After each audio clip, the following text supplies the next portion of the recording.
বিএনপিরও কিন্তু 40 জনের বেশি নেতাকর্মী আহত হয়েছেন। দ্রুততম সময়ের মধ্যে এটা সুষ্ঠু এবং গ্রহণযোগ্য তদন্ত হওয়া অত্যন্ত প্রয়োজন। দেখুন, শেরপুরে স্থানীয় প্রশাসনের আয়োজনে সব প্রার্থীদের অংশগ্রহণে কিন্তু গতকাল নির্বাচনী ইশতেহার ঘোষণার একটা অনুষ্ঠান ছিল। সেখানে প্রত্যেকটা দলের জন্য সুনির্দিষ্ট আসন ছিল যেখানে তারা বসবেন। জামাত ইসলামের নেতৃবৃন্দ সেখানে সব আসন তথা চেয়ারগুলো আগে থেকে দখল করে রেখেছিলেন এবং বিএনপির যারা নেতাকর্মী রয়েছে ওনাদের জন্য যে নির্দিষ্ট আসনগুলো রয়েছে সেই চেয়ারগুলো ছাড়ছিলেন না। প্রশাসন বারবার আহ্বান জানানোর পরও তারা কিন্তু সেই চেয়ারগুলো ছাড়তে অস্বীকৃতি জানিয়েছিলেন।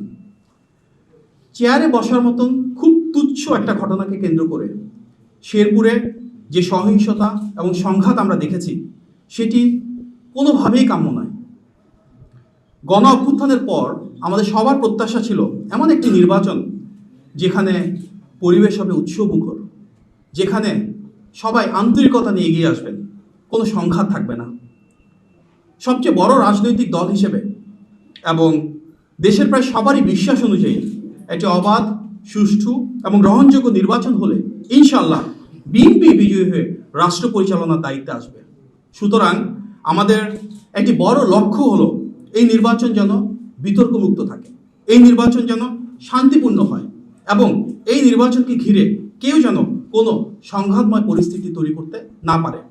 এটি দল হিসেবে বিএনপির জন্য যেমন গুরুত্বপূর্ণ, রাষ্ট্র হিসেবে বাংলাদেশের জন্য গুরুত্বপূর্ণ। তারপরও শেরপুরে যে ঘটনাটি ঘটেছে এটি অত্যন্ত অনাকাঙ্ক্ষিত।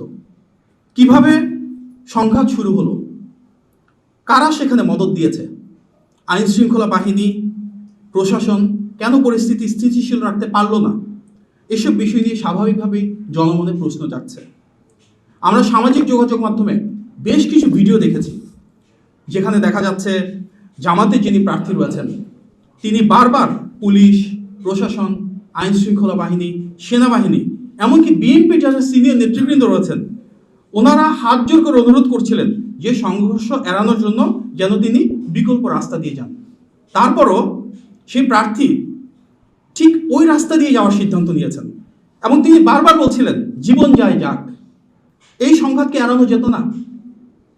নির্ধারিত সময়ের আগে জামাতের যারা নেতাকর্মীরা রয়েছেন তারা যেভাবে চেয়ারটাকে দখল করে রেখেছিলেন, চেয়ার ছাড়ছিলেন না, কেন সেটা?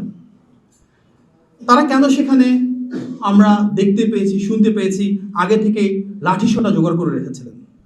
সবার সম্মিলিত অনুরোধ উপেক্ষা করে পুলিশ, প্রশাসন, আইন শৃঙ্খলা বাহিনী, সেনাবাহিনী, বিএনপি নেতৃবৃন্দ প্রত্যেকে মিলে বলার পরও সেই প্রার্থী কেন সেই সংঘাতের পথ বেছে নিলেন? এসব বিষয় নিয়ে সামগ্রিকভাবে দ্রুততম সময়ের মধ্যে এটা সুষ্ঠু এবং গ্রহণযোগ্য তদন্ত হওয়া অত্যন্ত প্রয়োজন। এই সংঘাতে একজন মানুষ নিহত হয়েছেন, তিনি যে দলেরই হোক না কেন তা কোনোভাবেই কাম্য না, কোনোভাবেই মেনে নেওয়া যায় না।